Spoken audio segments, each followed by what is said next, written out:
Season 11's leveling is completely different. I just hit 60 in under 3 hours on PTR, and here's the shocker. Renown is gone. We have season rank now. Tempering is free from level 1, you pick what you want. Duriel replaced Blood Maiden and Helltides. And there's an XP farm giving 3 levels per event. Here's the exact path to Torment 4.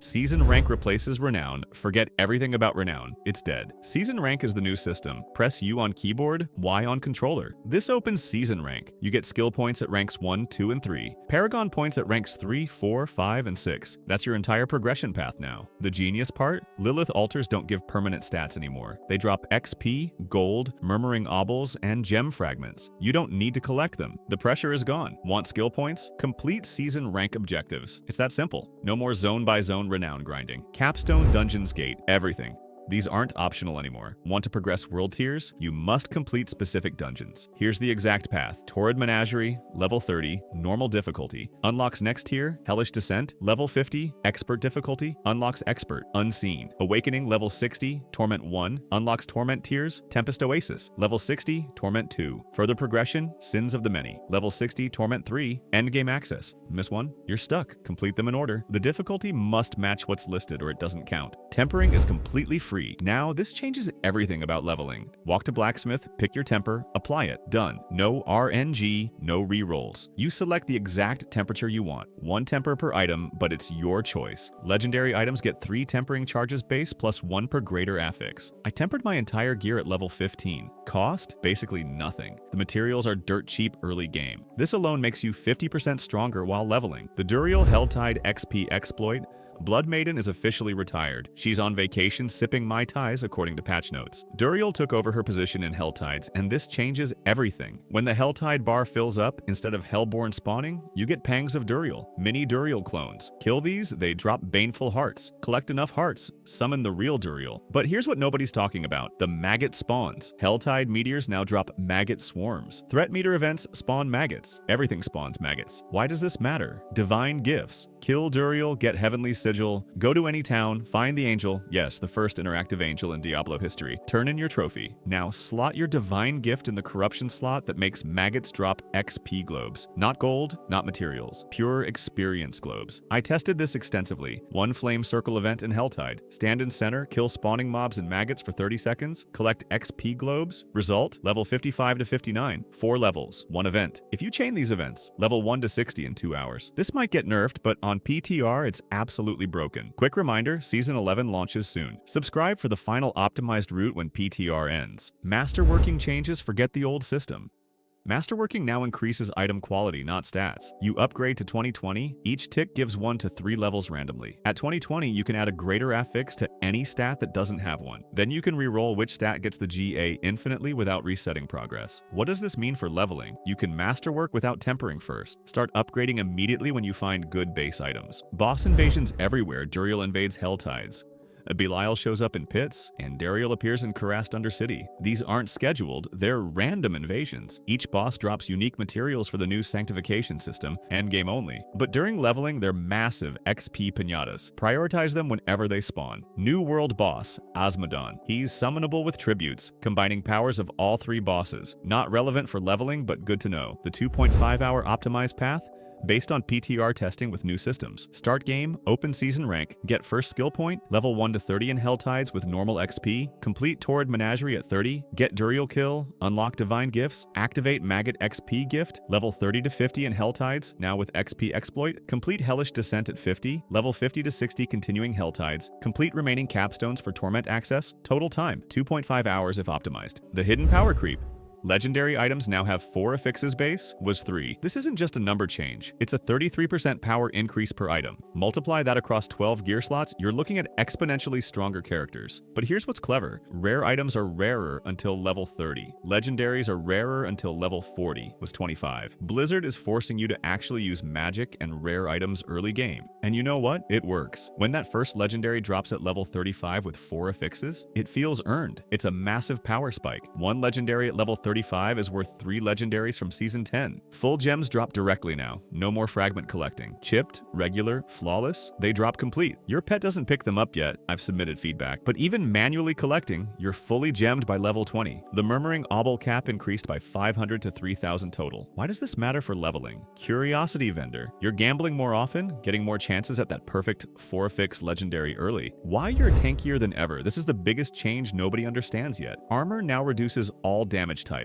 Physical, elemental, everything. We have a new stat, physical damage reduction that's separate from armor. But here's the massive change. No more Torment penalties. In Season 10, each Torment tier reduced your armor and resistances by 25%. Gone. Deleted. Your level 60 character has the same defensive stats in Torment 4 as in Torment 1. The UI changed too. No more armor and life numbers on character screen. Now it's toughness. One number showing how much raw damage you can take. Hover over it, see breakdown by damage type. It's actually useful now. Potions got reworked. Only 4 charges was 8+, instant 35% heal, no more heal over time. Auto regenerate 1 potion every 12 seconds. No more potion upgrades needed. Life per hit is back. Life regeneration buffed. Life per kill buffed. Healing received buffed. You're basically immortal while leveling if you build correctly.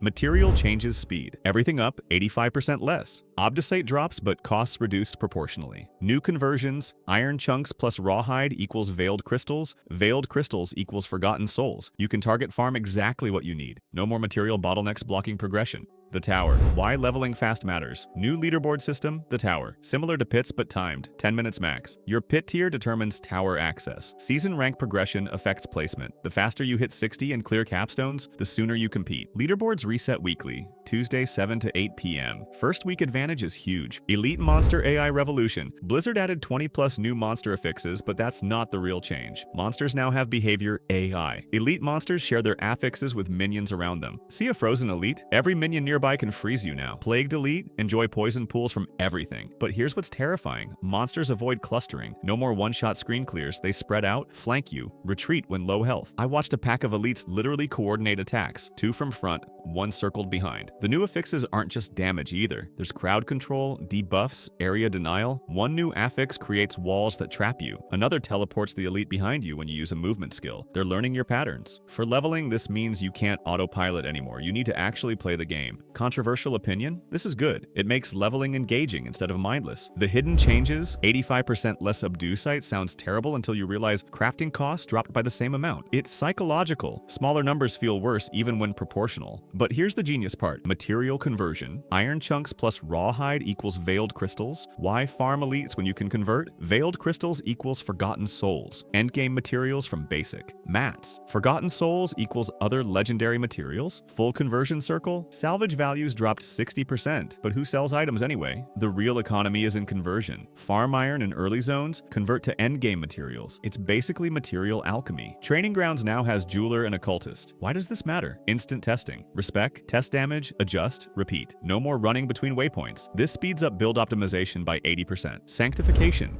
The endgame system that affects leveling. You can't sanctify until endgame, but understanding it changes how you level. Sanctification is the final step for any item. Once sanctified, no more changes. No tempering, no masterworking, nothing. What can sanctification do? Add a second aspect to an item. Yes, 2 aspects on one item. Convert any affix to greater affix. Add exclusive sanctification affixes. Replace an affix with sanctification only affixes. Remove durability loss. Items never degrade. During leveling, Belial, Duriel, Andariel, and Asmodon drop heavenly anvils in open world. These give temporary sanctification. Think of it as leveling sanctification. Real sanctification happens at Heavenly Forge and Torment. But knowing this system exists changes your approach. You're not just looking for good items, you're looking for items worth sanctifying later. The costly mistakes.